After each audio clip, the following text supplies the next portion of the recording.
អស់លុយប៉ុន្មានដែរហើយកែតូច65មួយយន់ចាអតិថិជនស្រីតើអាចចេញពីក្របបង្កាន់ដៃឲ្យខ្ញុំមួយបានទេហើយកែតូចបានតើបងស្រីតើឈ្មោះក្រុមហ៊ុនស្ថាប័នឈ្មោះអីដែរអតិថិជនស្រីគណៈកម្មាធិការភូមិអាសាគឺឃុំដាឡានកូអ៊ូជាពីធុស្រុកស្វីយ៉ាកាសាមូឡានខេត្តស្វីយ៉ាထွយឆាងជីតំបន់ស្វីយ៉ាស៊ីនជើងវីកខ្ញុំនិយាយចប់អស់ហើយមិនក៏មិនព្រមសរសេរអញ្ចឹងហើយកែតូចធ្វើមុខចង់យំព្រោះឈ្មោះវែងពេកសរសេរមិនកើតមិនបាច់គិតលុយទេលើកលែងឲ្យញ៉ាំហ្វ្រេមកទៅក្មួយតូចបងមានប្រស្នាប្រាជ្ញាមួយចង់សួរក្មួយតើក្មួយអាចឆ្លើយត្រូវទេ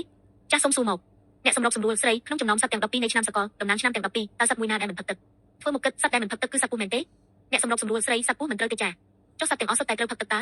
អ្នកសម្របសម្រួលស្រីមានសត្វមួយពិតជាមិនផឹកទឹកមែនណាសាកគិតមើលឲ្យច្បាស់ម្ដងទៀតមើលគាត់ងាកមកសួរអ្នកមើលវីដេអូអ្នកសម្របសម្រួលស្រីចុះប្រិយមិត្តដែលនៅមុខអេក្រង់វិញដឹងទេថាជាសត្វអ្វីមីងនោះសម្បត្តិទៅអ៊ូរូមូឈីរំថៃឲ្យខ្ញុំមួយសន្លឹកមកទៅកំ pl ែងញាក់មែនទេសម្គាល់ពាក្យចិនគឺមានន័យថាស្រាប់ទៅអត់ស្លៀកខោទៅព្រោះក្មេងតូចច្រើនតែអត់ស្លៀកខោឬស្លៀកខោចំហគូអត់មើលខោខ្លួនឯងរួចទៅវិញទាំងអត់ចិត្តទៅញាក់ស្អីខ្ញុំមានស្លៀកខោតាការលេងក្មេងប្រុសងើបទាំងងុយនរណាគេនឹងគេកំពុងតែយកសពល្អផង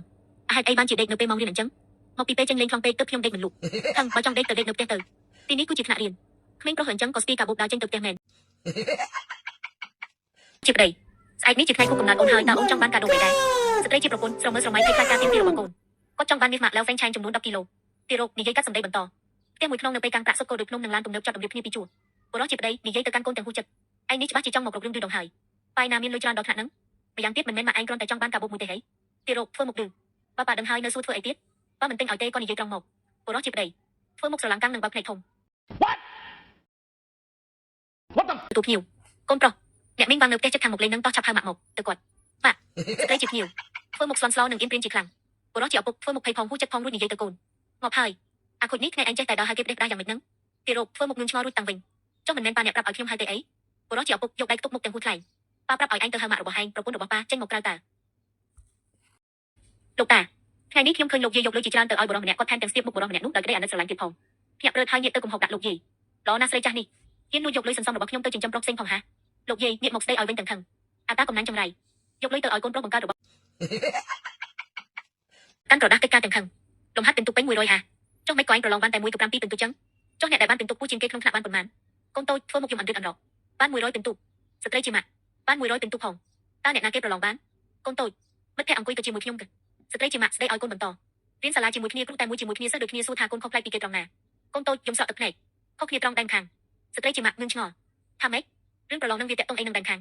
កូនតូចនិយាយទាំងអន់ចិត្តគឺគេយកដែនខាងរបស់គេបាំងចម្លើយជាប់មិនឲ្យខ្ញុំមើលបុរសជាប៉ាគេហើយក៏ផ្ទុះសំណើចសើចឡើងយ៉ាងខ្លាំងបុរសពូធំធ្វើមុខជាចុកចាប់ខ្ញុំទ្រាំលែងហើយស្ត្រីជាប្រពន្ធនិយាយតែមិនសូវខ្វល់ខ្វាយរួចដើរចេញមនុស្សប្រុសណាដែលថាមិនធ្លាប់ឆ្លងកាត់រឿងបែបហ្នឹងនោះខ្ញុំត្រូវទៅធ្វើការឲ្យខ្លួនឯងខំប្រឹងបន្តិចទៅបុរសពូធំស្រែកហៅគេទាំងភ័យស្លន់ស្លោអ្នកគ្រូពេទ្យគាត់ដើរចោលខ្ញុំបាត់ហើយអ្នកគ្រូពេទ្យរុញទៅមកជួយតោះពួកយើងប្រញាប់ទៅបន្ទប់សម្រាលកូនបុរសពូធំយំស្រែកនៅលើក្រែពេទ្យខ្ញុំខ្លាចណាស់អូយឈឺណាស់អូយអ្នកគ្រូពេទ្យហុចទីរោគឲ្យសុំត្រេកអរផងជាកូនប្រុសគីឡូរបស់គេគឺ6ជាង6ខាំប្រហែល3គីឡូក្រាមបុរសជាឪពុកអបកូនទាំងទឹកភ្នែកហើយនិយាយទាំងអន់ចិត្តអ្នកដែលឈឺមិនមែនជាអូនឯងទេអូនឯងច្បាស់ជានិយាយថាងាយស្រួល Oh my god! Wow!